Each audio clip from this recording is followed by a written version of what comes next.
Mantika ng ano, oh. Mantika ng ano, isda. Uy!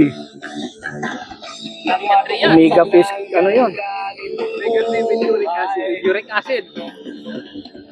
Walang uric yan, omega yan eh.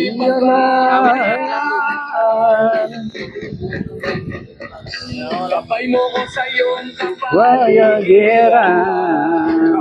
Representation ah. ng dahon, huli lang maibon.